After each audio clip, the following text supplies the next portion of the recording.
আল্লাহ পাক বলেছেন শোনেন, ইল্লা মান তাবা, যে অনেক গুনাহ করেছে, শিরক করেছে, জেনা করেছে, মদ খেয়েছে, বেদাত করেছে, হারাম খেয়েছে, আল্লাহ পাকের অবাধ্য হয়েছে, নামাজ পড়ে নাই, যাকাত দেয় না, ইত্যাদি ইত্যাদি অনেক অন্যায় করেছে, একদিন তওবা করে ফিরে এসেছে। আল্লাহ পাক বলছেন ইল্লা মান তাবা, যে ব্যক্তি তওবা করে ফিরে আসলো, ওয়া আমানা, এবং ঈমান নিয়ে আসলো, ওয়া আমিলা আমালান সালিহান, এবং এখন থেকে সৎ আমল করা শুরু করলো, হোক সে নারী বা পুরুষ, যে কেউ, যে কোনো বয়সের, যে কোনো বর্ণের, যে কোনো ভাষার, যে কোনো দেশের, এগুলো কিচ্ছু যায় আসে না আল্লাহ পাকের। ইন্নাল্লাহা লা ইয়ানজুরু ইলা আজসামিকুম ওয়ালা ইলা সুওয়ারিকুম ওয়ালাকিন ইয়ানজুরু ইলা কুলুবিকুম ওয়া আমালিকুম। আল্লাহ পাক শুধু কলব দেখেন, আমল দেখেন, রক্ত মাংস বর্ণ এগুলো দেখেন না। আল্লাহ পাক ফিরে এসেছে, আমল ঈমান এনেছে, আমল সালেহ করেছে। আল্লাহ পাক বলছে উলাইকা, এরাই তারা, ইউবাদদিলুল্লাহু সাইয়্যাতিহিম হাসানাত, এরাই সেই ব্যক্তি যাদের সমস্ত গুনাহকে আমি আল্লাহ নেকি দিয়ে পরিবর্তন করে দেব। সব আল্লাহ অপেক্ষা করছেন আপনার জন্য। আপনার কাছে আসার গল্পটা হোক আল্লাহর কাছে আসা গল্প, এই জেনার কাছে আসার গল্প দিয়ে কোনো লাভ নাই। আল্লাহ পাক যেটা বলেছেন লা তাকরাবুজ জিনা, জিনার কাছেও যেও না, আপনি দেখবেন এখন বলা হচ্ছে জেনাটাই হচ্ছে কাছে আসার গল্প। আমি বলি শোনেন, নিমের ডাল দিয়ে দাঁত মাজেন, নিম গাছের ডাল আছে না, নিমের ডাল দিয়ে দাঁত মাজেন, এই পেস্ট ছেড়ে দেন,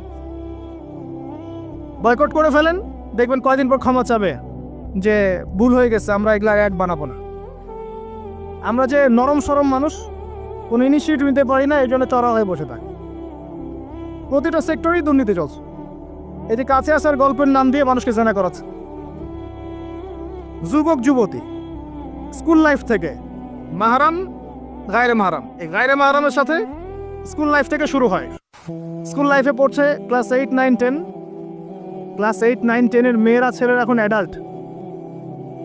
এরা এরা এমন কিছু করে যা আপনার কল্পনাও নাই।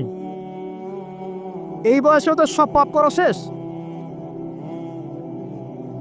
এগুলো সাক্ষী আপনারাই, আমার উপর আমাকে ভালো মন্দ বলেন না, এগুলো সাক্ষী আপনারা নিজেরাই।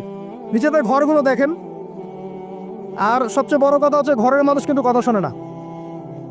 দেখবেন আপনি সারা দুনিয়ায় দিন কায়েম করে ফেলছেন, দিনটা, আর আপনার ঘরটা হচ্ছে নূহ আলাইহিস সালামের মতো। দেখবেন বউ কথা শোনে না, স্বামী ছেলে কথা শোনে না। এটাই বাস্তবতা। কিন্তু নূহ আলাইহিস সালামের ঘটনা মনে নাই? 950 বছর দাওয়াত দিয়েছেন, শেষে গিয়ে বলছেন রব্বি আন্নী মাগলুবুন ফান্তাসির, আল্লাহ আমি পরাজিত হয়ে গেছি, আমাকে সাহায্য করো, আমি পারছি না। আল্লাহ পাক আযাব নাজিল করে দিলেন, তিনি পার হয়ে গেলেন না। ছেলে পার হয় না, ছেলে বলে আমি পাহাড়ে উঠে যাব, পাহাড় আমাকে সেভ করবে। নূহ আলাইহিস সালাম বলছেন আজকে কেউ সেভ করতে পারবে না আল্লাহর আযাব থেকে। একটু পরে ঢেউ এসে বাপ বেটার মাঝখানে পার্থক্য করে দিল, ছেলে ডুবে মরে গেল, তার স্ত্রী পর্যন্ত ঈমান নিয়ে আসলো না। আল্লাহর কাছে হাত তুলে দোয়া করছেন, আল্লাহ আমার ছেলে, আমার আহাল, আমার পরিবার। আল্লাহ ধমক দিয়ে বলছেন যে লাইসা মিন আহলিক, সে তোমার পরিবারের কেউ না। দেখবেন আপনি মাশাআল্লাহ দিনদার, আপনার ভিতরে ইসলাম এস্টাবলিশ করা ডিফিকাল্ট। মানুষ এখন খুব ব্যক্তি সচেতন, নিজের মনে যা চাবে সেটাই করবে। আর আনুগত্যকে তারা দাসত্ব মনে করে। কথা বুঝেন? আনুগত্য করাকে দাসত্ব মনে করে। আমি দাসত্ব করবো কেন? আল্লাহ এবং তার রাসূল এবং স্বামী, পরিবার, কর্তাদের আনুগত্যটাকে তারা দাসত্ব মনে করে। অতএব সুখে থাকার মূল মন্ত্র এটাই আপনার, যার যার হক তাকে তাকে দিয়ে দেন, নিজের হক আল্লাহর কাছে চেয়ে নেন, আপনি সুখে থাকবেন ইনশাআল্লাহ। আল্লাহর জন্য বাঁচেন, আল্লাহর জন্য খান, আল্লাহর জন্য পড়েন, আল্লাহর জন্য দিন কায়েম করেন, আল্লাহর জন্য আপনি ইবাদত করেন, আল্লাহর জন্য মারা যান, ইনশাআল্লাহ আল্লাহ আপনাকে জান্নাত দিবে।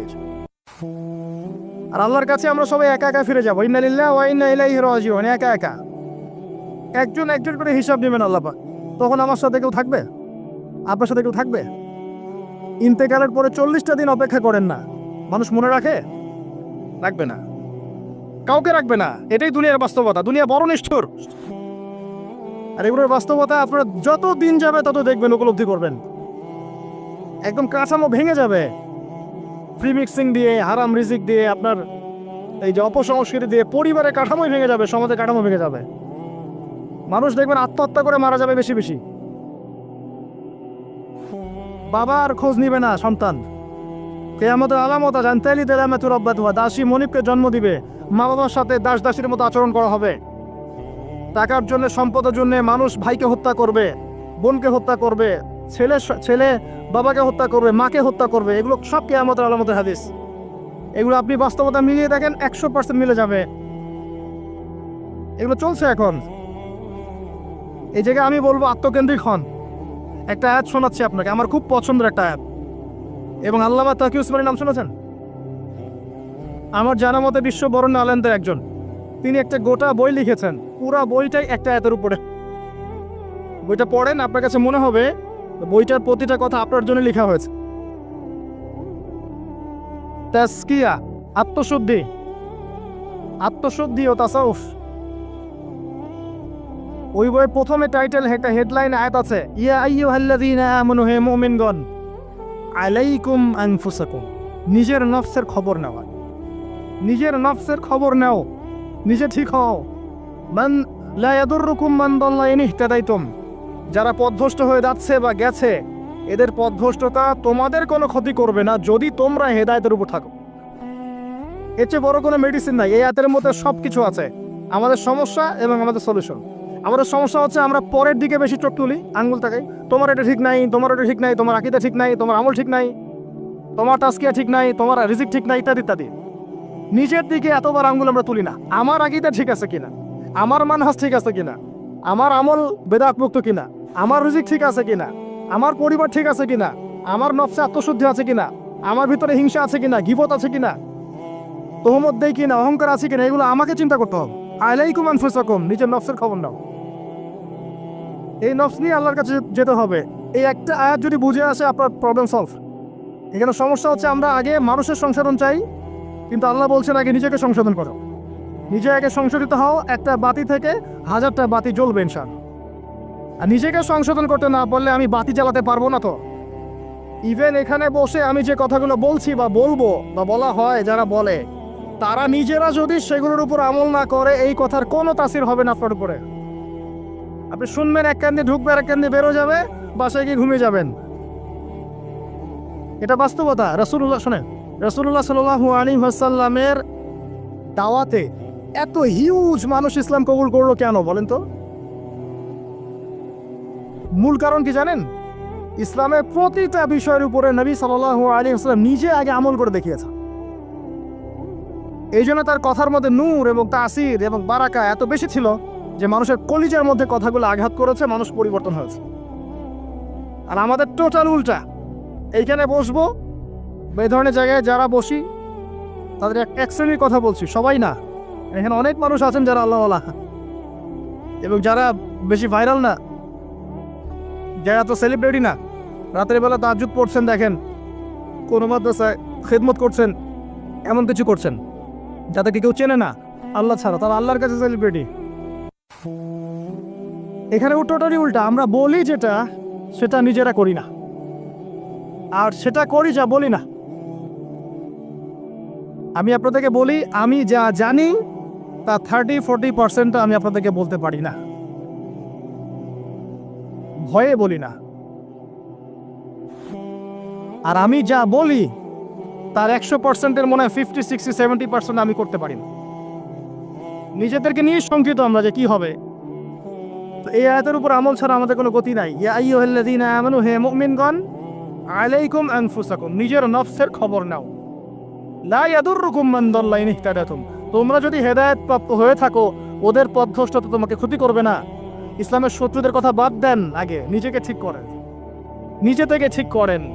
নিজেরা নামাজি হন আল্লাহর ওয়াস্তে, আল্লাহর ওয়াস্তে হালাল খান, পরিবার ঠিক করেন, জ্ঞান অর্জন করেন, আল্লাহর ওয়াস্তে দিনের কোনো খেদমতের চেষ্টা করেন, আপনার জানমাল সময় শ্রম দিয়ে আল্লাহর ওয়াস্তে কিছু করেন, দেশকে কিছু দেন, রাষ্ট্রকে কিছু ভালো কিছু দেন, উম্মাকে কিছু ভালো কিছু দেন, আপনার প্রতিভা দিয়ে মানুষের কল্যাণ করেন, মানবতার কোনো খেদমত করেন, কিছু একটা করেন। গবাদি পশুর মতো জীবনটাকে নষ্ট করবেন না। খাওয়া, ঘুমানো, পেশাব পায়খানা করা, স্ত্রী সহবাস করা, বাচ্চা পয়দা করা, ডেড, এই হলো আমাদের জীবনের প্যাটার্ন। এখন কিছু করেন। সবাই তাকিয়ে আছে আপনাদের দিকে, আমাদের দিকে না, সবাই তাকিয়ে আছে আপনাদের দিকে। আল্লাহ পাক আপনাদেরকে বোঝার তৌফিক দান করুন। আর কয়েকটা কথা বলে শেষ করছে, অনেক রাত হয়ে গেছে, যত লম্বা হবে ফজরের নামাজ কাজা হয়ে যাবে। সেটা হলো, আত্মশুদ্ধির পরে হালাল রিজিকের কথা বলেছে। আল্লাহর রাস্তায় সুদ খায়েন না, ঘুষ দুর্নীতিতে যায়েন না। এরপর আমি যেটা বলবো, যে প্রকৃত মিসকিনদের কাতারে আমরা যেন না দাঁড়াই, মানুষের সাথে জড়িত কোনো হক রাখেন না। আরও বলবো, পারিবারিক আদর্শ ঠিক করার চেষ্টা করেন। আমি জানি এটা খুব ডিফিকাল্ট, নিজেকে দিয়েই বুঝি এটা খুব ডিফিকাল্ট। যে নূহ আলাইহিস সালামের কথা বললাম, কওমে লুত আলাইহিস সালামের কথা শুনেন, তার স্ত্রী ঈমান নিয়ে আসে নাই, নবী সাল্লাল্লাহু আলাইহি ওয়াসাল্লামের চাচারা ঈমান নিয়ে আসে নাই। এটাই সিস্টেম, এটাই নিয়ম। যখন দেখবেন দাওয়াত দিতে দিতে বোঝাতে আপনি ব্যর্থ, তখন আপনি আসহাবুল কাহফের মতো একা হয়ে যান। তাও ভালো, আসহাবুল কাহফের মতো একা হয়ে যান। একা একা দিনের পথে চলেন, আল্লাহর কাজ আপনি একাই করেন। ইব্রাহিম একা একটা উম্মাহ, তার সাথে কেউ ছিল না, সে একাই একটা উম্মাহ ছিল। আল্লাহ পাক তাকে একটা উম্মাহ বলেছেন। আর এরপর যে কথাটা বলবো, শেষ কথা, সেটা হলো আল্লাহ পাক আমাদের সবাইকেই কিছু না কিছু প্রতিভা দিয়েছেন। জান, মাল, সময়, শ্রম, কারো অর্থ, কারো মেধা, কারো লেখার ক্ষমতা, কারো বলার ক্ষমতা, কারো সংগঠিত করার ক্ষমতা ইত্যাদি। আল্লাহ পাক যাকে যে ক্ষমতা দিয়েছেন, আপনার প্রতিভাটাকে আপনি আল্লাহর পথে কাজে লাগান। ছোট্ট কিছু করেন না, এতিমদের একটা প্রজেক্ট করেন, একটা মসজিদ করেন, একটা মাদ্রাসা করেন, একটা মক্তব করেন, একটা স্কুল প্রতিষ্ঠা করেন, একটা কলেজ প্রতিষ্ঠা করেন, একটা অর্থনৈতিক কোনো সিস্টেম কিছু লঞ্চ করেন, একটা ইসলামিক এনজিও করেন, কিছু একটা করেন যা দিয়ে আপনার দিনের কোনো উপকার হয়, ইসলাম এগিয়ে যায়। ইনশাল্লাহ এভাবেই আস্তে আস্তে সবার ক্ষুদ্র ক্ষুদ্র প্রচেষ্টা ইসলাম এগিয়ে যাবে ইনশাআল্লাহ। আজ হোক আর কাল হোক, আল্লাহর জমিন, আল্লাহর দিন প্রতিষ্ঠা হবে ইনশাআল্লাহ তাআলা। এবং আল্লাহর দিন যখন প্রতিষ্ঠা হবে, সবাই সুখে থাকবে, কেউ কষ্ট থাকবে না ইনশাআল্লাহ তাআলা। আল্লাহ রাব্বুল আলামিন আমাদের সবাইকে পবিত্র কোরআন এবং সুন্নাহ অনুযায়ী জীবনযাপন করার তৌফিক এনায়েত করুন, আমিন। আল্লাহ রাব্বুল আলামিন আমাদের সবার পারিবারিক আদর্শ সুশৃঙ্খল করে দিন, ইসলামিক করে দিন। আমাদের সবাইকে আল্লাহ পাক হালাল রিজিকের ব্যবস্থা করে দিন, এবং আমাদের মা বোনদেরকে আল্লাহ পাক খাস পর্দায় থাকার তৌফিক দান করুন। বাহ্যিক চোখ দিয়ে আপনি সব কিছুকে দেখলে মনে হবে যে বিশ্ব এগিয়ে যাচ্ছে, কিন্তু ভিতর দিয়ে দেখলে, আল্লাহর নূর দিয়ে দেখলে বুঝতে পারবেন বিশ্ব আগাচ্ছে ঠিকই, কিন্তু তার ধ্বংসের দিকে আগাচ্ছে। সময়ের জন্য অপেক্ষা করতে থাকেন, এক পর্যায়ে কথাগুলো বুঝে আসবে ইনশাআল্লাহ। হয়তো এখন মাথার উপর দিয়ে যাচ্ছে, ইল্লা মাশাআল্লাহ। আগে জ্ঞানতাত্ত্বিক দর্শনটা ঠিক করেন। আমাদের দর্শনটা এখন এমন যে চাক্ষুষ যা দেখব সেটাই সত্য, অথবা পরীক্ষা নিরীক্ষা পর্যবেক্ষণের মাধ্যমে যে সিদ্ধান্তে আসা যাবে সেটাই সত্য। এবং আমাদেরকে পশ্চিমা বিশ্ব এটাই শিখিয়েছে, পশ্চিমারা আমাদেরকে এটাই শিখিয়েছে যে পরীক্ষা নিরীক্ষা, যুক্তি, বিজ্ঞান, দর্শন, এগুলোর মানদণ্ডে যা লাভ করা যাবে সেটাই জ্ঞান। এর বাইরে জ্ঞানের কোনো অস্তিত্ব নাই। এই জন্যে আল্লাহ তারা বিশ্বাস করে না, কারণ আল্লাহকে দেখা যায় না, সিম্পল। মালায়েকা, ফেরেশতা তারা বিশ্বাস করে না, কারণ ফেরেশতাকে দেখা যায় না। জিন জাতিকে তারা বিশ্বাস করে না, কারণ তাকে দেখা যায় না।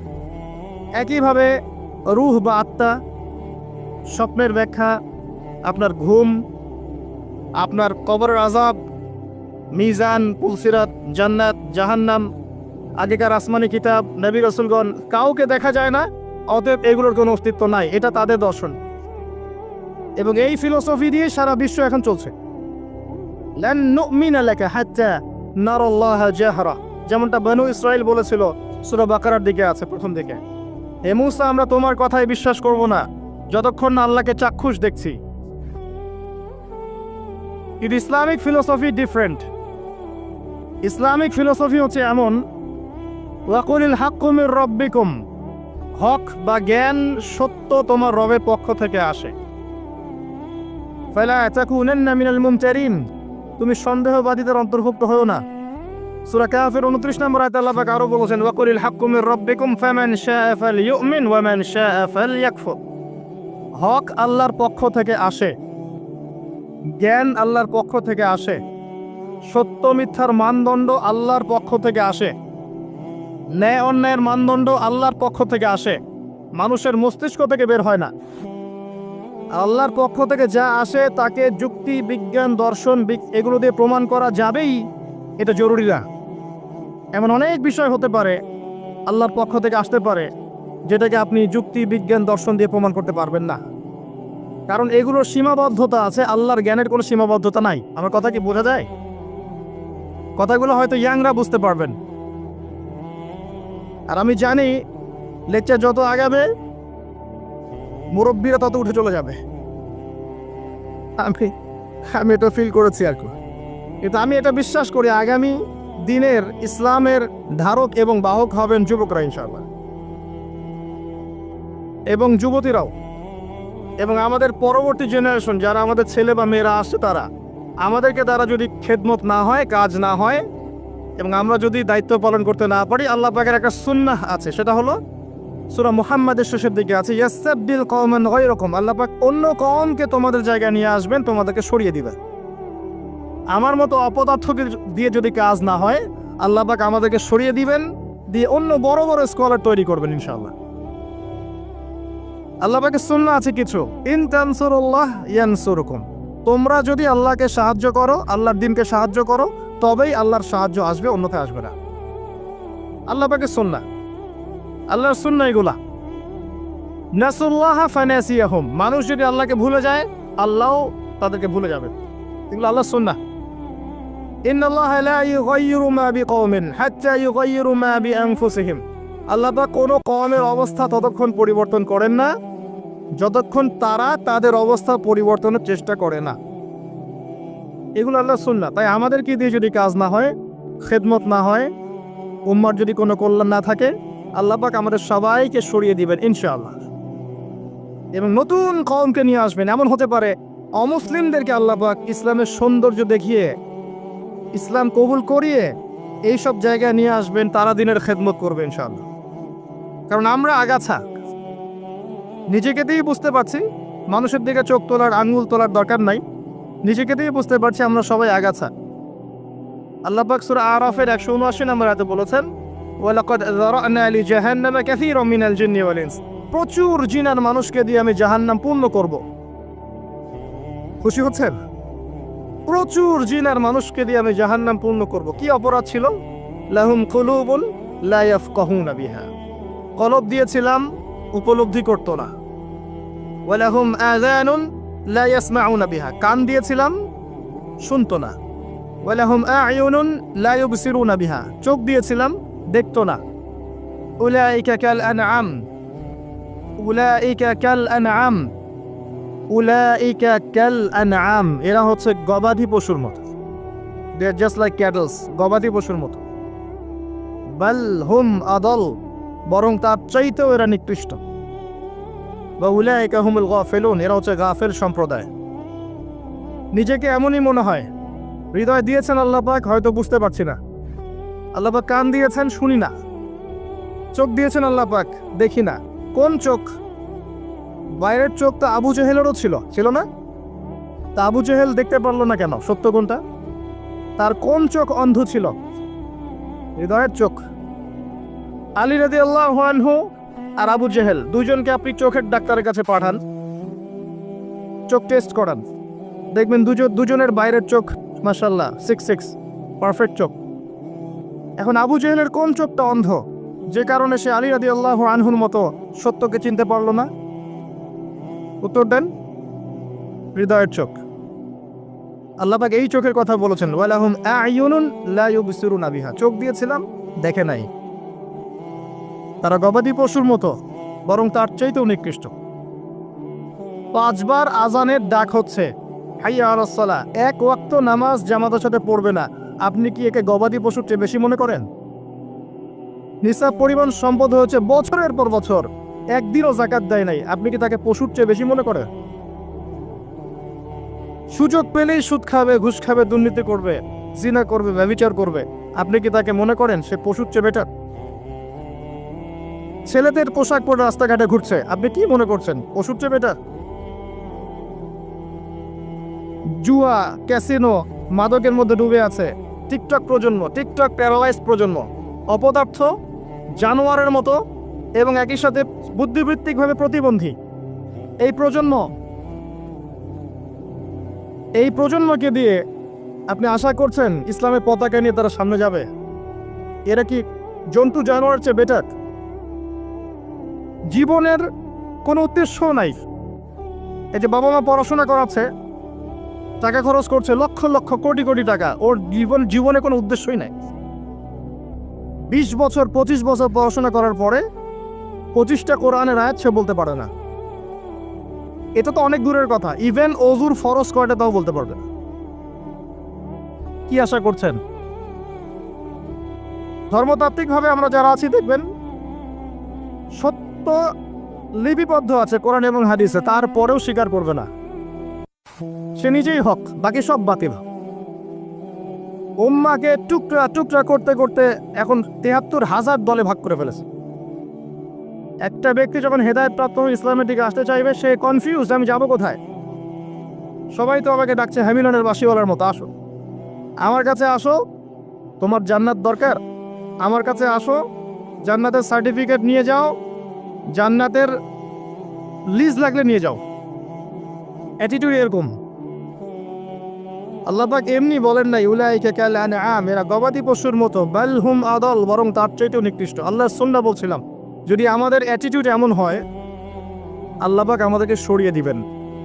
আল্লাহ পাকের কিচ্ছু যায় আসে না। এর বাইরে ম্যাক্সিমাম মানুষকে দেখবেন বস্তুবাদী, শুধু পেটের চিন্তা। একটা বাড়ি, একটা গাড়ি, জমি জমা, একটা চাকরি, একটা স্ট্যাটাস, আমি 3 বেলা কিভাবে খাবো, আমার পরিবার কিভাবে সিকিউর থাকবে, দ্যাটস অল। এটাই আমার লাইফের উদ্দেশ্য। ম্যাক্সিমাম আমাদের, কি দাড়িওয়ালার কি দাড়ি ছাড়া, সবারই।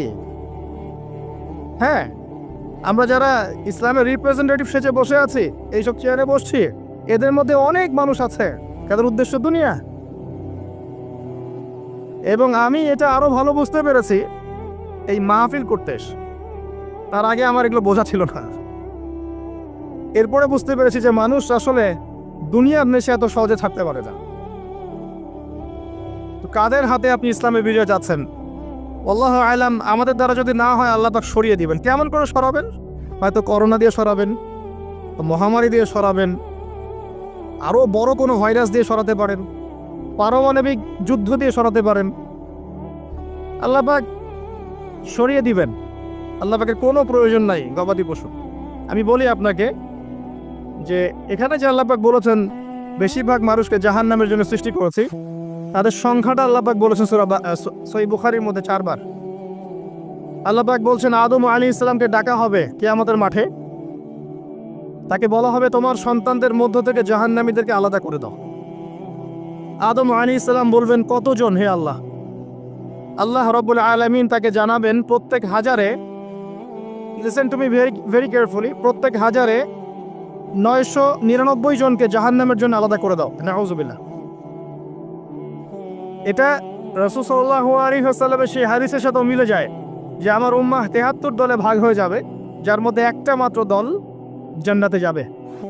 মা আনা আলাইহি ওয়া আসহাবি, আমি যার উপরে আছি, আমার সাহাবীরা যার উপরে আছে। আর যারা দলে দলে বিভক্ত হয়েছে, তারা সবাই এই হাদিসটা দিয়েই বিভক্ত হয়েছে। কি বুঝলেন? জান্নাতের লিজ লাগলে নিয়ে যাও, আমার কাছে জান্নাতের ডিলারশিপ আছে, ভাবখানে এরকম। কোনো কোনো ক্ষেত্রে আমরা আবার মানুষকে সহি করতে করতে করতে সহি ভুল পথেও নিয়ে গেছে। এখানেও সমস্যা আছে, চতুর্দিক থেকে সমস্যা। আপনার ধর্মতাত্ত্বিক দৃষ্টিভঙ্গি দেখেন, পরিবারকে দেখেন, সমাজকে দেখেন, বিশ্বকে দেখেন, প্রতিটা সেক্টরে আপনি দেখবেন অর্থনীতি, ফিতনাময় পরিবেশে আপনি বাস করছেন। এখানে বসে যদি তৃপ্তির ঢেকুর তোলেন যে আমার সব ঠিক আছে, ইনশাআল্লাহ আমি মরলেই জান্নাতের সার্টিফিকেট পেয়ে যাব, আমি বিনয়ের সাথে বলবো যে এটা ভুল হচ্ছে, এই চিন্তাটা ভুল হচ্ছে। কিছু প্র্যাকটিক্যাল কাজ আগে করা দরকার ছিল, আমাদের দরকার। তার মধ্যে প্রথমটা হচ্ছে জ্ঞান অর্জন করা। মুসলিম যুবকদের এখন প্রথম কাজ জ্ঞান অর্জন করা। বড় বড় চিন্তা পরে, আগে জ্ঞান অর্জন করেন। ইকরা বিসমি রাব্বিকাল্লাযী খালাক, এই আয়াতের উপর আমল করেন। কি জ্ঞান অর্জন করবেন? যারা মাদ্রাসা লাইনে পড়ছেন পড়তে থাকেন, যারা জেনারেল লাইনে পড়ছেন পড়তে থাকেন। উভয় দিকের যে দ্বিমের মেরুকরণ আছে, এটাকে আপনাকে হারমোনিয়াসলি কানেক্ট করতে হবে। যেমন কিছু সাবজেক্ট আপনাকে পড়তে হবে, আপনি মাদ্রাসা লাইনেই পড়েন আর জেনারেল লাইনেই পড়েন। প্রথম সাবজেক্ট হচ্ছে আল কোরআন, এর উপরে কোনো জ্ঞান নাই। আল কোরআন, আল কোরআনের মধ্যে আবার কিছু কাজ আছে। আল কোরআনের প্রথমত তেলাওয়াত শিখতে হবে এবং নিয়মিত তেলাওয়াত করতে হবে। আপনি যদি আল কোরআনে নিয়মিত তেলাওয়াত করেন, আপনাকে কেউ বাধা দিবে? আমরা অনেক সময় আঙ্গুল তুলে তুলে রাখি উপরের দিকে, কিন্তু যে কাজগুলো আমরা করতে পারি সেগুলোই করি না। আপনি কোরআন চর্চা করেন, কেউ বাধা দিবে? প্রথম সাবজেক্ট আপনার কোরআন, এর তিলাওয়াত, এরপরে হচ্ছে অ্যারাবিক ল্যাঙ্গুয়েজ। অ্যারাবিক ল্যাঙ্গুয়েজের মধ্যে নাহু সরফ শিখতে হবে। মাদ্রাসা যে ক্লাসিক্যাল বইগুলো আছে সরফের এবং নাহুর, এসো আরবি শিখি, আবু তায়ের মিসবা শাইখের যে কোর্সগুলো আছে, বরেন ওলামায়ে কেরাম যারা আছেন কওমি মাদ্রাসার এবং যারা অ্যারাবিক সেকশনে খেদমত করছেন, এদের কাছে গিয়ে পড়ে থাকেন, পড়ে থেকে অ্যারাবিকটা শেখেন। অ্যারাবিক শিখলে আপনি কোরআনের অর্থটা বুঝতে পারবেন। আর কোরআনের অর্থ না বুঝলে আল্লাহর নূর আপনার কলবে আসবে না। কোরআনের অর্থ না বুঝলে আল্লাহ নূর কোশ্চেন কালেও আসবে না, আপনি খিদির হতে পারবেন না। এবং এই কোরআন কোনো সাম্প্রদায়িক বই নয়, এটা সবার জন্যে। এই কোরআন সবার জন্যে, পুরো মানব জাতির জন্যেই, শুধু আমাদের মুসলিমদের অথরিটি না, এটা আমাদের পৈতৃক সম্পত্তি নয়, এটা পুরো মানব জাতির জন্যে। এবং কোরআনের সাথে আপনাকে তাফসিরগুলো পড়তে হবে। আপনার কাছে যে তাফসিরটা ভালো মনে হয়, হোক সেটা জালালাইন অথবা মারিফুল কোরআন অথবা ইবনে কাসির, যেটা আপনার কাছে বেস্ট মনে হয় সেটাই পড়েন। আমি এখানে সংকীর্ণ মানসিকতা আর মানহাজ মাযহাবের এই যে বিভক্তি, এগুলো থেকে আপনাদেরকে ঊর্ধ্বে চিন্তা করতে বলছি। এগুলো ঊর্ধ্বে ওঠেন, আপনি পরিপূর্ণ জ্ঞান পাবেন ইনশাআল্লাহ। একটা সম্প্রদায়ের সাথে কানেক্টেড হয়ে থাকলে বাকিদের কাছ থেকে আর জ্ঞান পাবেন না, ফুল স্টপ। আপনি একটা সম্প্রদায়ভুক্ত হয়ে গেলে আপনি বাকিদের থেকে আর জ্ঞান পাবেন না। আপনার কাছে মনে হবে এটাই চূড়ান্ত হক, এর বাইরে কোনো হক নাই। কিন্তু আপনি যদি নিশ্চয়ই বিমানে চড়েছেন কখনো, যদি আপনি ফ্লাই করে থাকেন উপরে, উপর থেকে জমিনটাকে দেখতে যেমন লাগে, আপনি আকাশে আছেন, এখন জমিনটাকে দেখেন কেমন লাগে, আপনাকে ওই জায়গা থেকে চিন্তা করতে হবে। আপনি সবার উপরে ওঠেন, বাহির থেকে সব কিছুকে দেখেন, তাহলে আপনি বুঝতে পারবেন কার মধ্যে কি আছে। কোন একটা ঢুকে গেলে আর বুঝতে পারবেন না এখানে কি সমস্যা আছে, আপনার চোখের সামনে পর্দা পড়ে যাবে। কথা কি বুঝতে পারেন? আল্লাহ বোঝার তৌফিক দান করুন। কোরআন শেখেন, তাফসীর পড়েন। আপনি ফিকহি বিষয় উদার হয়ে যান। এখানে কোনো সংকীর্ণতার অবকাশ নাই। ইসলামের বৈচিত্র্য ইসলামের সৌন্দর্য। ইসলামের এই বৈচিত্র্যটাই ইসলামের সৌন্দর্য। কেউ যদি বলে যে এই দল এটাই চূড়ান্ত হক, এর বাইরে হকের কোনো মানদণ্ড নয়, সে ডাহা মিথ্যা কথা বলছে। ফিকহি বিষয়ে সাহাবায়ে কেরাম উদার ছিলেন। যাদের কাছে যতটুকু দলিল পৌঁছেছে অতটুকুর আলোকে তারা তাদের দল বানিয়ে নিয়েছে। কিন্তু এর মাঝখানেও একটা উম্মাতান ওয়াসাতা আছে, মধ্যম পন্থায় চিন্তা আপনাকে করতে হবে, সংকীর্ণ মানসিকতা থেকে বের হতে হবে। ওই আব্বাসীয় খেলাফতের সময় যখন মঙ্গোলিয়ানরা আক্রমণ করেছিল বাগদাদকে, এই জায়গাটা ভালো করে বোঝেন। যখন মঙ্গোলিয়ানরা আক্রমণ করেছে বাগদাদকে, তখনও কিছু মানুষ বসে বসে ঝগড়া করছিল, বাহাস করছিল যে কাকড়া খাওয়া হালাল না হারাম। আমার কথা বুঝতে পারেন? কাকড়া খাওয়া হালাল না হারাম এটা নিয়ে বাহাস করছিল। অলরেডি মঙ্গোলিয়ানরা হামলা করে দিয়েছে। পুরো বৈশ্বিক প্রেক্ষাপটে আমরা এখন সেটাই করছি। পুরো বিশ্বের প্রেক্ষাপটে মুসলিমদের যে অবস্থা, এখন আমরা অভ্যন্তরীণভাবে এটাই করছি। কে হাত কোথায় বাঁধবেন, কে কোথায় পায়ে পা লাগাবেন কি লাগাবেন না, আস্তে আমিন বলবেন না জোরে বলবেন, তারাবির নামাজ সামনে তারকা বাস আসবে, 20 পড়বেন না 8 পড়বেন, ঈদের নামাজ কত তাকবীরে পড়বেন ইত্যাদি। যে মাসআলাগুলোকে নিয়ে সাহাবায়ে কেরামের যুগ থেকে শুরু করে ইখতিলাফ চলে আসছে, এগুলো নিয়ে আমরা কিয়ামত পর্যন্ত ইখতিলাফ করতেই থাকবো। বলেন ঠিক, তাই না?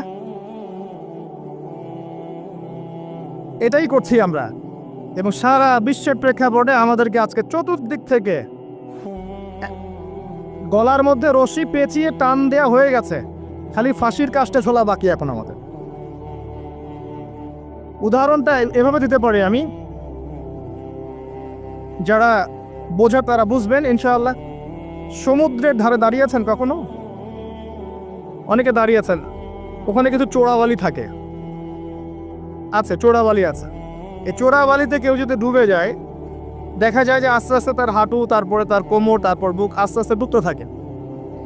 আমাদের অবস্থাটা এখন এমন হয়েছে যে প্রথমে আমাদের উম্মাহ, এই দেহটা একটা চোরাবালিতে পড়েছিল, পরে তার প্রথমত টাকনু পর্যন্ত ডুবেছে।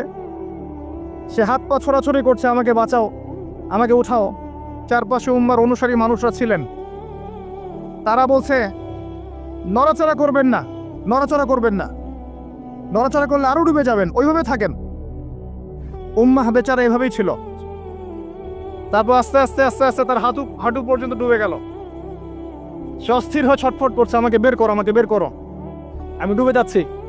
আশপাশের মানুষ বলছে রিল্যাক্স, নড়াচড়া করবেন না, নড়াচড়া করলে আপনি ডুবে যাবেন। এভাবে আস্তে আস্তে কোমর, আস্তে আস্তে বুক, এখন গলা পর্যন্ত ডুবে গেছে। এখনো উম্মাহ চিৎকার করছে, আমাকে বের করো, আমাকে বের করো, আমি ডুবে যাচ্ছি।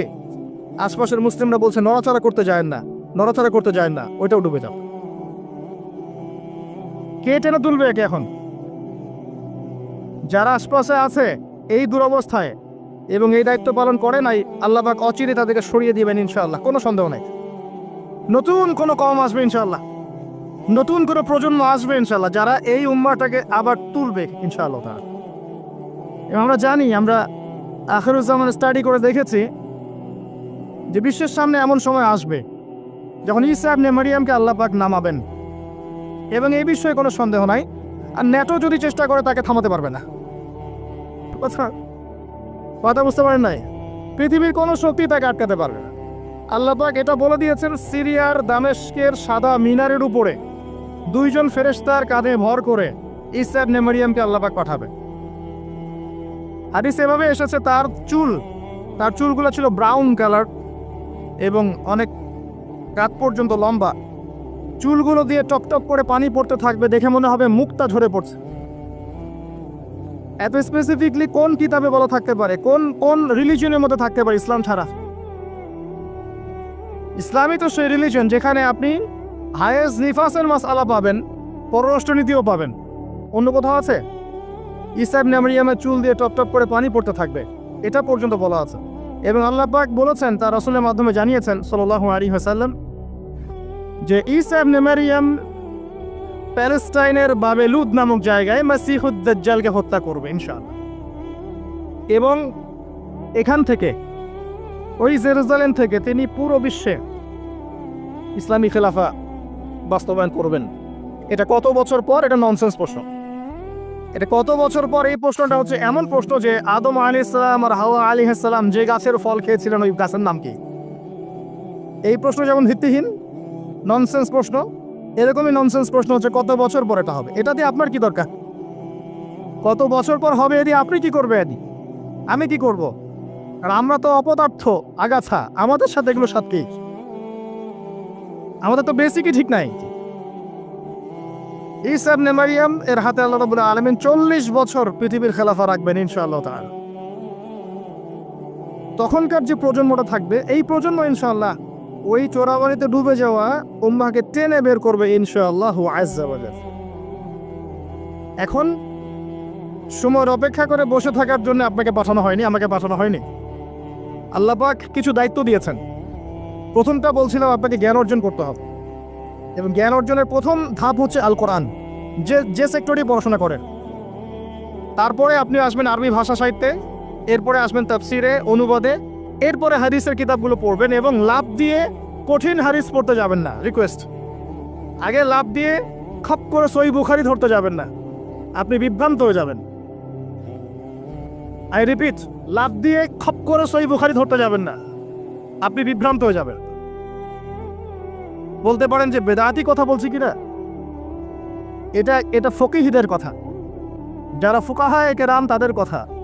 কারণ লাভ দিয়ে কেউ MBA পড়তে পারে না, লাভ দিয়ে কেউ মেডিকেল সায়েন্সের বই পড়তে পারে না, এক লাফে কেউ এই যে ডক্টরেট করতে পারে না, পারে। তাকে ধাপে ধাপে উঠতে হয়, আপনাকে ধাপে ধাপে উঠতে হবে। হাদিসে আরবাইন দিয়ে শুরু করেন, যে মাদ্রাসায় কওমি নিসাবে যারা পড়েছেন সবাই জানেন এই বিষয়গুলো। ফয়জুল কালাম দিয়ে শুরু করেন, ক্লাসিক্যাল বই, বুলুগুল মারাম মিন আদিল্লাতিল আহকাম, এগুলো দিয়ে আগান। মিশকাতুল মাসাবিহ দিয়ে আগান। মিশকাত পড়তেই তো দাঁত ভেঙে যায়, এত সহজ মনে করেছেন? 2-4 পাতা হাদিস পড়ে নিজেকে মুফতি মনে করবেন না, ক্লাসিক্যাল বইগুলো অনেক কঠিন। এবং যারা আলেম ওলামা হয়েছেন এমনি এমনি হন নাই, সুদীর্ঘ পথ পাড়ি দিয়ে আলেম হয়েছেন। যখন আপনি কম জানবেন তখন মনে হবে যে আমি অনেক জানি, যখন বেশি জানবেন মনে হবে কিচ্ছু জানি না। আমার কথা বুঝতে চেষ্টা করেন। যখন কম জানবেন মনে হবে অনেক জানি, আমি পণ্ডিত, এটা হালাল এটা হারাম, এটা জায়েজ এটা নাজায়েজ। যত বেশি জানতে থাকবেন, যত বেশি আলেম ওলামার সোহবতে পড়ে থাকবেন, দেখবেন আপনি কিচ্ছু জানেন না। এবং যত দিন যাচ্ছে আমি নিজেকে এই জায়গায় ফিল করি যে আমি আসলে কিছুই জানি না। এবং আমি যেখানে বসে কথা বলছি, রাতের অন্ধকারে আমার কান্না আসে যে আমি যে এখানে বসে কথা বলছি, তাহলে উম্মার কি অবস্থা বোঝা আমার শেষ। কথা বুঝতে পারছেন না? এখানে বসা উচিত ছিল এমন মানুষের যাদের হাতে ইসলামের বিজয় হবে। সেখানে আমার মতো নগণ্য মানুষ বসে আছে, তার সাথে একটা ছবি তোলার জন্য মানুষ হুমড়ি খেয়ে পড়ছে। তারা চিন্তা করেন বাস্তবতা কি জিনিস। আল্লাহ পাক আমাদেরকে বুঝদান করুক। প্রত্যেকটা ঘরে ঘরে একটা করে ইসমাইলের মতো ছেলে তৈরি করেন আলাইহিস সালাম। প্রত্যেকটা ঘরে ঘরে একটা ওমর এবং খালিদের মতো ছেলে তৈরি করেন। মারিয়াম আয়েশা রাদিয়াল্লাহু আনহুমা তাদের মতো করে মেয়ে তৈরি করেন। আজকে থেকে 50 বছর পরে রেজাল্ট পাবেন ইনশাআল্লাহ। ইসলামের বিজয় হুট করে হবে না। আল্লাহ পাকের সিস্টেম সুন্নাহ হচ্ছে আল্লাহ পাক হঠাৎ করে কিছু করেন না। রাত থেকে দিন হয়, ধীরে ধীরে হয়। দিন থেকে রাত হবে, ধীরে ধীরে হবে। ধাপ করে রাত হয় না, ধাপ করে দিন হয় না। আর আমরা এটা আশা করে বসে আছি যে ধাপ করে মনে হয় ইসলাম বিজয় হয়ে যাবে, জি না? ঈসা ইবনে মারিয়ামের সেই সময় আসতেও দেখবেন অনেক পর্যায়ে পার হবে। বিশ্ব এই অবস্থা থাকবে না, 1/3 মানুষই থাকবে না, ডেড। এবং কে জানে আগামী 10 বছরের মধ্যে নাও থাকতে পারে। আল্লাহু আলাম। যা শুরু হয়েছে বিশ্বে, যারা আমাদেরকে হিউম্যানিটি শিখাতো, এক সময় মানবতা শিখাতো, এরাই দেখবেন এখন অমানবিক আচরণ করছে। এটা ওপেন সিক্রেট। যারা আমাদেরকে মানবতা ধ্বজাধারী হয়ে আমাদেরকে মানবতা শেখায়, আমরা যদি বাধ্য হয়ে কারো কাছে বহির্বিশ্বের কাছে ঋণ চাই, আমাদেরকে নিয়ে ঠাট্টা মশকরা করে।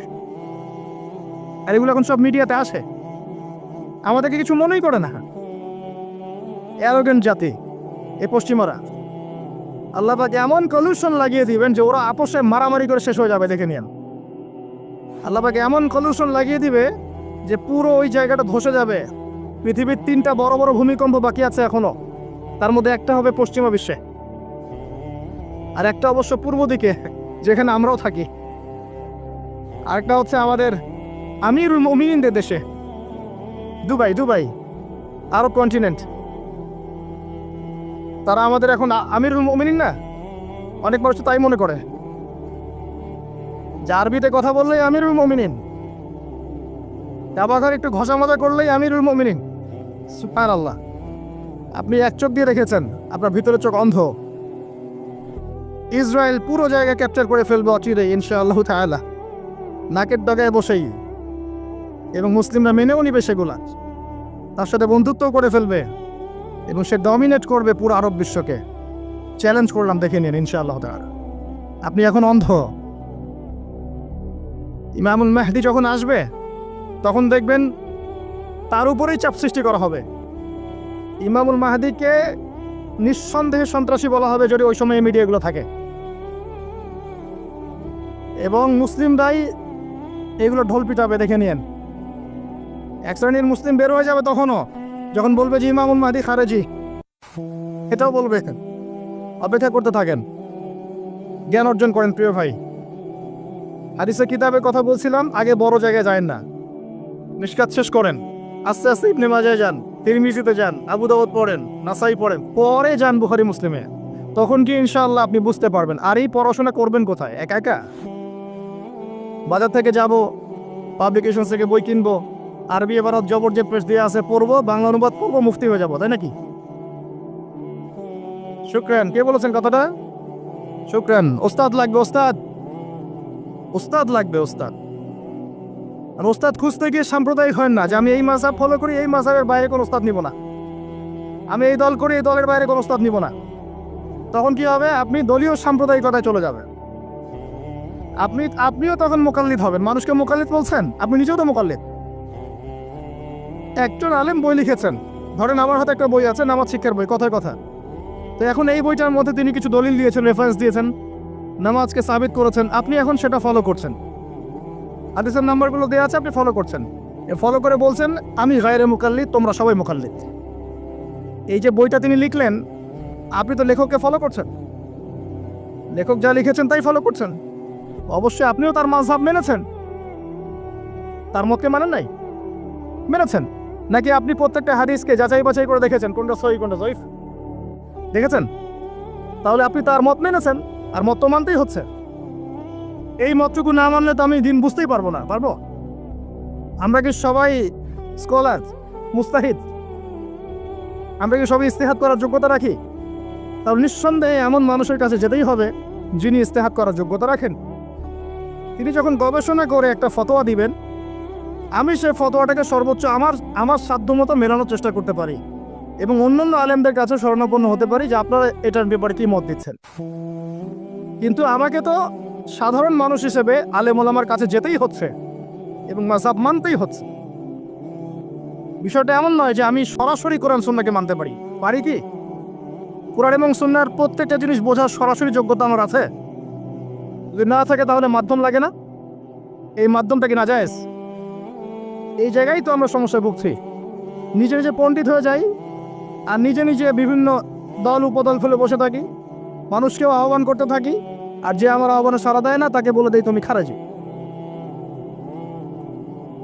আল্লাহ পাক আমাদেরকে বোঝার তৌফিক দান করে। উস্তাদ লাগবে, উস্তাদ। তৃতীয় জিনিসটা হচ্ছে আপনি পড়াশোনা করবেন আলেম ওলামার সোহবতে গিয়ে, এবং এই পড়াশোনাটা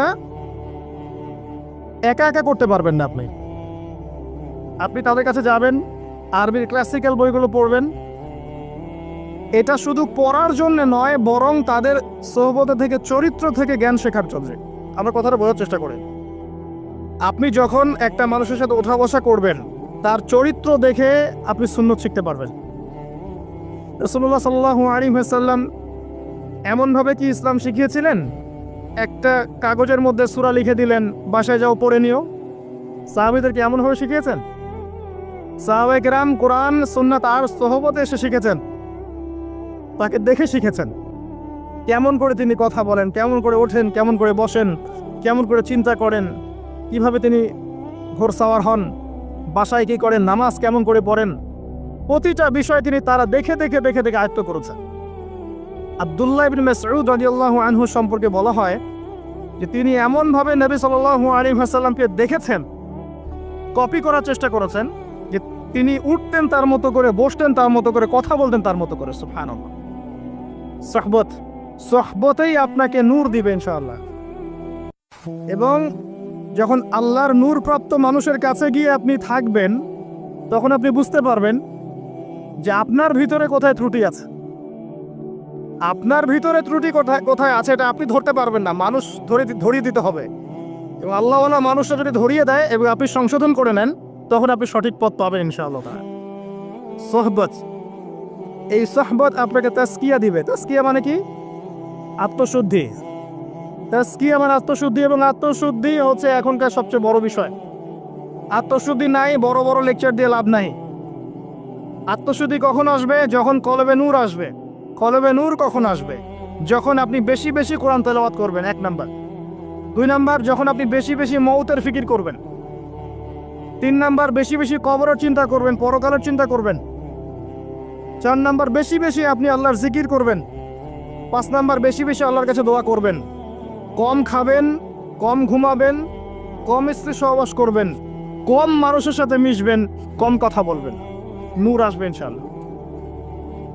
যত বেশি খাবেন, যত বেশি ঘুমাবেন, বেশি বেশি যৌন সম্পর্ক করবেন, হালাল হলেও বেশি বেশি করবেন, বেশি বেশি খাবেন, বেশি বেশি কথা বলবেন, আর বেশি বেশি মানুষের সাথে আড্ডা পিটায় বেড়াবেন, কলবের নূর নষ্ট হয়ে যাবে। এগুলো হালালের মধ্যে। আর হারাম যদি হয়, মদ পান করেন, জেনা করেন, ব্লু ফিল্মস দেখেন, পর্নোগ্রাফি দেখেন, মেয়েদের সাথে ডেটিং করেন, ফ্রি মিক্সিং করেন, হাবিজাবি, তাহলে তো নূরের কোনো প্রশ্নই নাই, নূরের সাথে আপনার কোনো সম্পর্কই নাই তখন। এগুলোর পরেও আরো বিষয় আছে।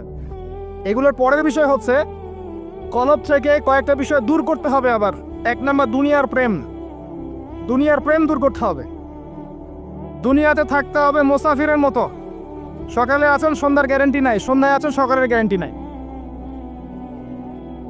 দুনিয়াতে মুসাফিরের মতো।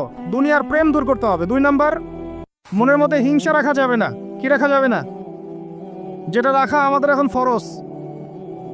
এই হিংসা রাখা এখন মুসলিমদের ফরজ হয়ে গেছে। হিংসা না করলে পেটের ভাতটুকু হজম হয় না।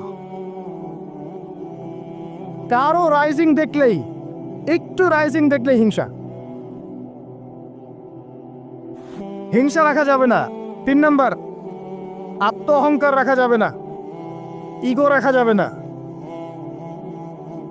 লৌকিকতা রাখা যাবে না, রিয়া প্রদর্শন করা যাবে না, এবং ওই যে গীবত, তুহমত, অপবাদে যে অপসংস্কৃতি আছে এগুলো থেকে দূরে থাকতে হবে। ইনশাআল্লাহ তাআলা আল্লাহর নূর আপনার কলবে আসবে ইনশাআল্লাহ। তখন ইনশাআল্লাহ তাআলা আপনি খিজির হবেন আলাইহিস সালাম, যে কিনা অনেক দূর পর্যন্ত দেখতে পারে, যা মূসা আলাইহিস সালাম পর্যন্ত পারেন নাই। সুবহানাল্লাহ। আসেন, এই খিদির আলাইহিস সালামকেই আল্লাহ পাক বলেছেন শেষ জামানার সবচেয়ে জ্ঞানী মানুষ। মানে জামানা না, পুরো ইউনিভার্সের সবচেয়ে জ্ঞানী মানুষ। মূসা আলাইহিস সালাম বলেছিলেন আমার চেয়ে জ্ঞানী কেউ নেই, আল্লাহ পাক বলেছেন খিদির আছে। শেষ জামানার সূরা আল কাহফ এর মধ্যে তার কথা আছে। এটা আপনাকে ডাইরেকশন দিচ্ছে, শেষ জামানায় যদি আপনি হকপন্থী হতে চান, আলোর সন্ধান পেতে চান, খিদির আলাইহিস সালামের মতো দূরদর্শিতা সম্পূর্ণ হতে হবে। আল্লাহ পাক তৌফিক দান করুন। হাদিসের বইগুলো পড়েন, ওস্তাদের কাছে গিয়ে শেখেন। এরপরে সোহবত আপনাকে আত্মশুদ্ধি দিবে। আত্মশুদ্ধির কিছু পথ ও পদ্ধতি বলে দিলাম।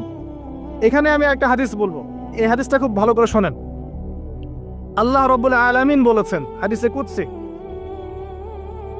যে আল্লাহ পাক যেগুলো ফরজ করেছেন, ওয়াজিব করেছেন, এগুলো যখন একজন বান্দা নিয়মিত করতে থাকে এবং এর সাথেও নফল কাজ করতে থাকে, আল্লাহ পাক সেই বান্দাকে ভালোবেসে ফেলেন। আল্লাহ পাক যখন কোনো বান্দাকে ভালোবাসেন তাকে ডেকে নিয়ে আসেন, তাকে ডেকে নিয়ে বলেন, সরি, এই যে আপনি ওঠাউঠি করছেন, আমার কনসেন্ট্রেশন নষ্ট হচ্ছে। যখন আল্লাহ পাক কাউকে ভালোবাসেন তখন জিবরাইল আলাইহিস সালামকে ডেকে নিয়ে আসেন। ডেকে নিয়ে এসে বলেন যে পৃথিবীতে অমুকের পুত্র অমুক, তাকে আমি ভালোবাসি, হে জিবরাইল তুমিও তাকে ভালোবাসো। এরপর জিবরাইল আলাইহিস সালাম তাকে ভালোবাসতে থাকেন এবং অন্যান্য মালায়েকাদেরকে ডেকে জিবরাইল আলাইহিস সালাম বলেন আল্লাহ অমুককে ভালোবাসেন, আমিও তাকে ভালোবাসি, তোমরা সবাই তাকে ভালোবাসো। এরপর সমস্ত ফেরেশতারা তাকে ভালোবাসতে শুরু করে। এরপর ফেরেশতা মণ্ডলী পৃথিবীতে আসেন, এসে দুনিয়াবাসীকে উদ্দেশ্য করে বলেন যে অমুকের পুত্র অমুককে আল্লাহ ভালোবাসেন, জিবরাইল ভালোবাসে, আমরা ভালোবাসি, তোমরা সবাই তাকে ভালোবাসো। এরপর দুনিয়ার মানুষদের কাছে তার মর্যাদা বাড়িয়ে দেওয়া হয়, তার দিকে মানুষের মনকে ঘুরিয়ে দেওয়া হয় এবং তার প্রতি মানুষের ভালোবাসা সৃষ্টি করে দেওয়া হয়। আল্লাহ পাকের নূর যখন আপনার ভিতরে আসবে, ইনশাআল্লাহ দেখবেন আল্লাহ রাব্বুল আলামিন আপনার হাতে তার দ্বীনের পতাকা দিবেন ইনশাআল্লাহু আযজা ওয়া জাল্লা। তাজকিয়ার প্রয়োজন, তাজকিয়া না আসলে নূর আসবে না। লাভ নাই ভাই, প্রচুর ইবাদত বন্দেগী করে মনের মধ্যে অহংকার রেখে কোনো লাভ নাই। অনেক কিছু করছেন, নিজেকে মনে করছেন আপনি সুপিরিয়র, অন্যরা সব ককরোচ, আপনি জান্নাতের ডিলার, লাভ নাই। ইবলিসের আকীদা এটা ইবলিসের আকীদা। খলাকতানি মিন নার ওয়া খলাকতাহু মিন তিন। এখন যারা ইসলামের বিপক্ষে আছে তাদের মধ্যে থেকে আল্লাহ পাক খালিদ এবং ওমর রাদিয়াল্লাহু আনহুর মতো সাহাবী বের করতে পারেন। আল্লাহ পাকের সুন্নাহ বোঝা খুব দুষ্কর। যাকে আপনি তুচ্ছ করছেন, আল্লাহ পাক তাকে হেদায়েত দিয়ে আপনার চেয়ে বড় জায়গায় নিয়ে যেতে পারেন। যাকে আপনি বড় কাফের মনে করছেন, আল্লাহ পাক কাল তাকে হেদায়েত দিয়ে ইসলামের খেদমত করাতে পারেন। আবার আল্লাহ পাক আপনাকে, যিনি 5 ওয়াক্ত নামাজ পড়ছেন, রোজা রাখছেন, আপনাকে পথভ্রষ্ট করে দিয়ে জাহান্নামে নিতে পারেন। অতএব আত্ম অহংকারের কোনো সুযোগ নাই। তাজকিয়া দরকার। কদ আফলাহা মান যাক্কাহা ওয়া কদ খাবা মান দাসাহা। কদ আফলাহা মান তাযাক্কা ওয়া যাকারা ইসমা রাব্বিহি ফাসাল্লা বাল তু'থিরুনাল হায়াতাদ দুনিয়া ওয়াল আখিরাতু খায়রু ওয়া আবকা। তাজকিয়ার পরে কি করবেন? চেষ্টা করেন হালাল রিজিক অন্বেষণ করার। আল্লাহর ওয়াস্তে সুদ খায়েন না, আল্লাহর ওয়াস্তে ঘুষে যায় না, আল্লাহর ওয়াস্তে, আল্লাহর দোহাই দিয়ে বলছি দুর্নীতি করেন না, আল্লাহর ওয়াস্তে মানুষের সম্পদ আত্মসাৎ করেন না। আল্লাহকে ভয় করেন, আল্লাহর ওয়াস্তে করেন, আল্লাহর ওয়াস্তে ছেড়ে দেন। হাত জোর করে রিকোয়েস্ট করছি, সুদ খায়েন না। নিজের মায়ের সাথে জেনার মতো অপরাধ, নিজের মায়ের সাথে জেনার মতো অপরাধ, এটা আমার কথা নয়, এটা মুহাম্মদ সাল্লাল্লাহু আলাইহি ওয়াসাল্লামের কথা, যাকে কবরে আপনাকে দেখানো হবে, যিনি আপনার জন্য সুপারিশ করবেন কাল কিয়ামতের মাঠে, যিনি আপনার জন্য হাউজে কাউসারের পানি নিয়ে দাঁড়িয়ে থাকবেন, আপনার উসওয়াতুল হাসানা, সেই মুহাম্মদ সাল্লাল্লাহু আলাইহি ওয়াসাল্লামের কথা। সুদ খেও না। এর সর্বনিম্ন পাপ নিজের মাকে বিয়ে করা, নিজের মায়ের সাথে জেনা করা। কেউ যদি এই সমাজে নিজের মায়ের সাথে জেনা করে থাকে, কালকে সকালে রাস্তায় বের হয়, আপনি চাইবেন তাকে রজম করে মেরে ফেলতে, চাইবেন না? এই কাজ দিব্যি আমরা করছি। সর্বোচ্চ পাপ সুদের, আল্লাহ এবং তার রাসূলের সাথে যুদ্ধ করা। অনেক দিন আয়াতটা বলেছি, আবারও বলছি, শোনেন কি, কারণ কিছু মানুষের কানে ঢুকতেই চায় না কথা। আল্লাহ পাক বলেছেন, ইয়া আইয়ুহাল্লাযীনা আমানু, হে মুমিনগণ, ইত্তাকুল্লাহ, আল্লাহকে ভয় করো। ওয়াযারু মা বাকিয়া মিনার রিবা, সুদের অবশিষ্ট অংশগুলো ছেড়ে দাও। ইন কুনতুম মুমিনিন, যদি প্রকৃতপক্ষে মুমিন হয়ে থাকো।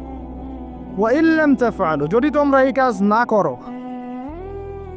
শুনেন আল্লাহর কথা, আল্লাহ বলছেন যদি তোমরা এই কাজ না করো, ফাআযানু বিহারবিম মিনাল্লাহি ওয়া রাসূলিহি, তাহলে আল্লাহ এবং তার রাসূলের সাথে যুদ্ধের ঘোষণা শুনে না। The path is yours. Choose your path. রাস্তা আপনার, আপনি চুজ করেন কোন পথে আপনি যাবেন। কেউ বাধ্য করবে না আপনাকে। লা ইকরাহা ফিদ্দিন, দিনে কোনো বাড়াবাড়ি নাই। তরোয়াল দিয়ে কেউ বলবে না যে সুদ খেও না, তরোয়ালের জোরে কেউ বলবে না যে ইসলাম কবুল করো। ইসলাম এগুলো হারাম, ইসলাম এভাবে ছড়ায় নাই, এগুলোর সাথে ইসলামের কোনো সম্পর্ক নাই।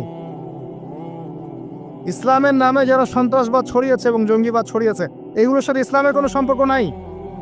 ইসলাম বাধ্য করবে না আপনাকে, কিন্তু আপনি রাস্তা, ওয়াহাদাইনাহুন নাজদাইন, দুইটা পথ আমি দেখিয়ে দিয়েছি, আপনি একটা চুজ করেন। ইম্মা শাকিরা ওয়া ইম্মা কাফুরা, ইচ্ছা হলে আপনি কুফরি করেন, ইচ্ছা হলে কৃতজ্ঞ হন। আল্লাহ বলেছেন সুদ খেও না। নিজের মায়ের সাথে জেনা করা, আল্লাহ এবং তার রাসূলের সাথে যুদ্ধ করা, আপনি পথ চুজ করেন। একটা টাকা যদি হারাম থাকে রিজিকে, আপনার ইবাদত কবুল হবে না। সে যেই হোক, দাড়ি টুপি পাগড়ি জুব্বাওয়ালা মানুষও যদি সুদ খায়, জায়েজ হয়ে যাবে না। পৃথিবীর সমস্ত মানুষ যদি ভোটাভুটি করে যে সুদ হালাল, হালাল হয়ে যাবে না। পরিবারের হালাল রিজিকের ব্যবস্থা করেন। অনেক মানুষ দেখা হয়, কথা হয়, মেসেঞ্জারে টেক্সট করে, হোয়াটসঅ্যাপে নক করে, যে বড় চাকরি করতো, 60,000 70,000 80,000 টাকা বেতন পেত, তখন রিজিকে বরকত ছিল না, ছেড়ে দিয়েছে, চায়ের দোকান দিয়েছে, এখন রিজিকে বরকত আছে। আজকে একজনের সাথে দেখা হয়েছে, তিনি ইউএস বাংলা এয়ারলাইন্সে কাজ করেন।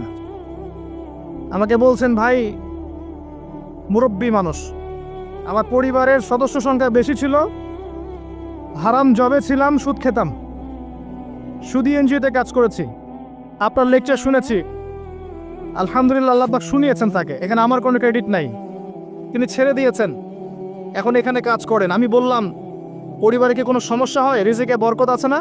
তিনি বলছেন, এখন বারাকার শেষ নাই। বলছে কেউ অসুস্থ হয় না পরিবার আমার এখন, আগে ডেইলি অসুস্থ হতো।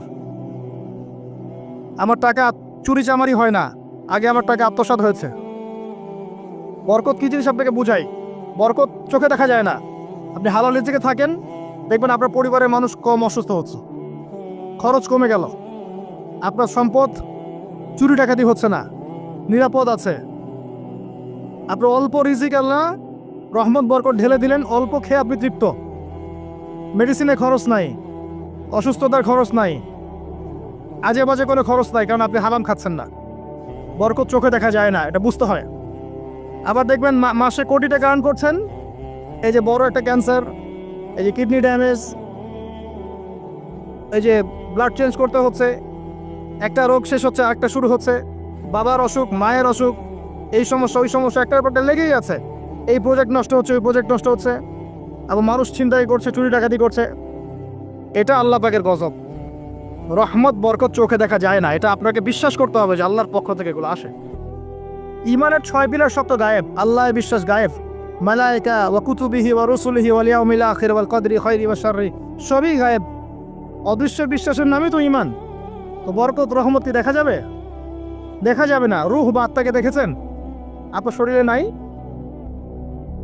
এভাবেই আল্লাহ রহমত বরকতে বিশ্বাস করতে হবে। আল্লাহ পাক ইনশাআল্লাহ তাআলা আপনার হালাল অল্প রিজিকে বারাকা দিবেন ইনশাআল্লাহ। আল্লাহর ওয়াস্তে দুর্নীতি করেন না, আল্লাহর ওয়াস্তে করেন না। আমি বলি একটা হাদিস শোনাই, আমরা তো দায়িত্ব পেলে অনেক খুশি হই। রাসূলুল্লাহ সাল্লাল্লাহু আলাইহি ওয়াসাল্লাম বলেছিলেন, হে আবু যর, তুমি কখনো দুইজন ব্যক্তির দায়িত্ব নিতে যেও না। যদি দুইজন ব্যক্তির দায়িত্ব নাও, যেন তোমাকে ছুরিবিহীন জবাই করে ফেলা হয়েছে, কারণ প্রত্যেককে তার দায়িত্ব সম্পর্কে জিজ্ঞাসা করা হবে। আমরা তো খুশি হই। রাসূল সাল্লাল্লাহু আলাইহি ওয়াসাল্লাম বলেছেন, তোমরা কি জানো সবচেয়ে বড় মিসকিন কে? সবচেয়ে বড় মিসকিন কে? দরিদ্রকে? সাহাবীরা বলছেন, আমরা তো মনে করি যার কাছে অর্থ সম্পদ কম সেই বড় মিসকিন। আল্লাহ রাসূল বলছেন, ভুল। শোনো, সবচেয়ে বড় মিসকিন সেই ব্যক্তি যে ব্যক্তি পরকালে অনেক নেকি নিয়ে উঠবে, নামাজ, রোজা, হজ, যাকাত, ওমরা, হজের নেকি, বিশাল বিশাল নেকি।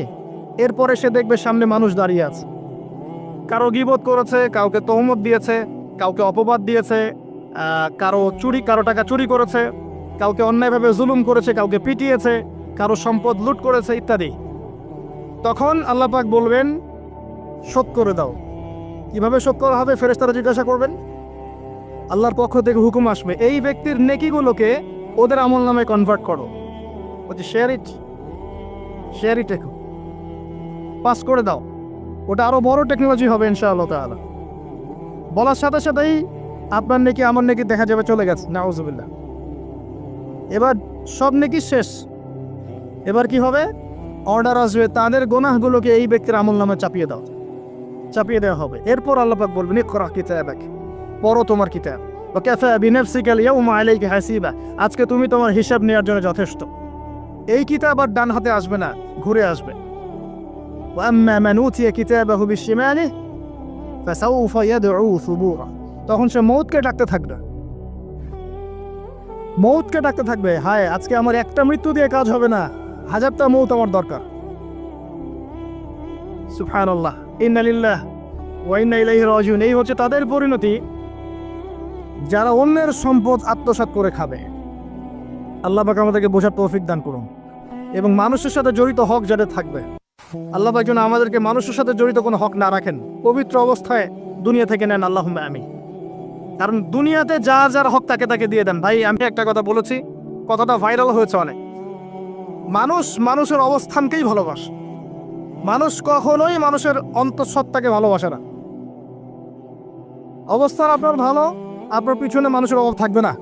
আজকে আপনার ক্ষমতা আছে, পাওয়ার আছে, খ্যাতি আছে, ইত্যাদি আছে, মানুষ দেখবেন পিছনে ঘুরঘুর করছে, এবং এরা কিন্তু সবাই সবার স্বার্থেই ঘুরঘুর করছে।